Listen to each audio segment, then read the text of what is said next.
teman-teman semuanya, bertemu lagi dengan saya Fiorenza Dena Calista dari kelas 10 TJKT1. Nah, sekarang kita udah lanjut bab 4 nih teman-teman, yaitu mengenai IP address dan subnetting. Nah, pada bab 4 ini kita akan mempelajari beberapa poin nih teman-teman. Yang pertama yaitu pengenalan IP address dan subnetting. Yang kedua, IP public dan IP private. Yang ketiga, classful dan classless addressing. Yang keempat, kasus subnetting. Yang kelima, konsep block subnet. Dan yang terakhir, keenam, konsep switch dan router. Nah, kita pertama akan membahas mengenai pengenalan IP address dan subnetting teman-teman.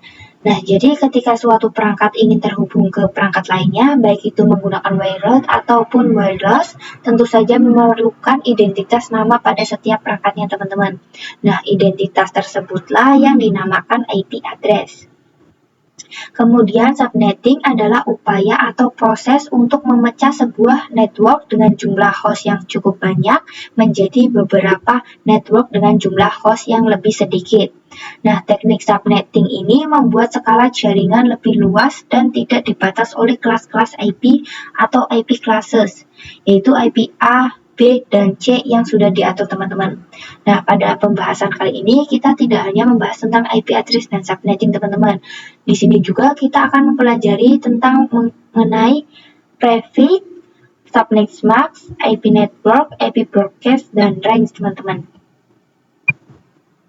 Oke, kita lanjut pada pembahasan selanjutnya yaitu mengenai IP address private dan public. Nah, singkatnya IP public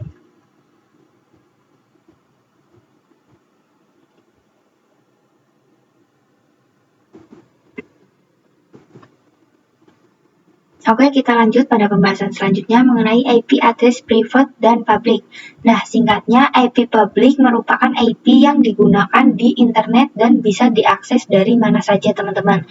Jadi, misal kalian mengakses dari Facebook, YouTube, dan lain sebagainya, maka secara tidak sadar kalian sedang mengakses IP public masing-masing yang dimiliki oleh mereka teman-teman. Asalkan device kalian terkoneksi ke internet ya. Dan kemudian alamat IP private biasa digunakan di dalam jaringan lokal dan tidak dapat diakses langsung dari internet teman-teman. Nah, ini adalah bagian penting dari konsep yang dikenal sebagai Network Address Translation atau NAT teman-teman, yang memungkinkan beberapa perangkat dalam jaringan lokal menggunakan satu perangkat alamat IP publik tunggal untuk berkomunikasi dengan internet. Nah, di sini kalian bisa lihat sendiri ya teman-teman, ada kelas A, kelas B, dan kelas C. Kemudian kita lanjut pada pembahasan selanjutnya mengenai classful dan classless addressing. Nah, IP address private itu yaitu alamat IP yang digunakan pada jaringan lokal atau LAN teman-teman. Dan kemudian IP address public itu yaitu alamat IP yang dapat diakses secara global di internet, contohnya IP public DNS Google. Nah, di sini itu terdapat IP private teman-teman, yaitu terdapat 3 kelas ya teman-teman. Ada kelas A, B, dan C. Nah, kelas A ini dari 10.0.0.0 sampai 10.255.255.255. Dan kelas B itu dari 172.16.0.0 sampai 172.31.255.255. Dan terakhir kelas C itu dari 192.168.0.0 sampai 192.168.255.255. Sebenarnya di sini juga terdapat kelas D dan kelas E teman-teman, tetapi ini hanya untuk pengujian saja. Kemudian kita lanjut ke materi yang selanjutnya yaitu mengenai kasus subnetting.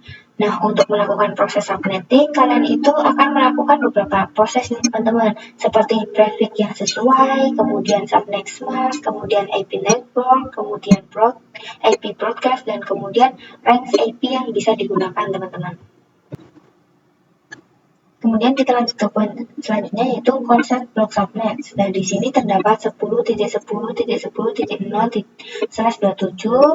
IP networknya itu 0326496 dan IP broadcastnya itu 316395. Jadi IP network ini tinggal dikurangi satu aja ya teman-teman.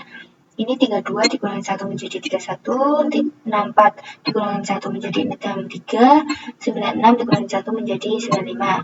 Dan PC 1-nya itu 10.10.10.2, PC 2-nya itu 10.10.10.16, dan 10.10.10.61. Oke, kita lanjut ke poin yang terakhir, yaitu mengenai konsep switch dan router. Nah, jadi switch itu mengkoneksikan perangkat yang satu network, teman-teman. Dan router itu mengkoneksikan perangkat yang berbeda network. Oke, mungkin itu saja penjelasan dari saya mengenai bab 4 ini. Kurang lebihnya mohon maaf bila ada salah kata. Sekian, wassalamualaikum warahmatullahi wabarakatuh.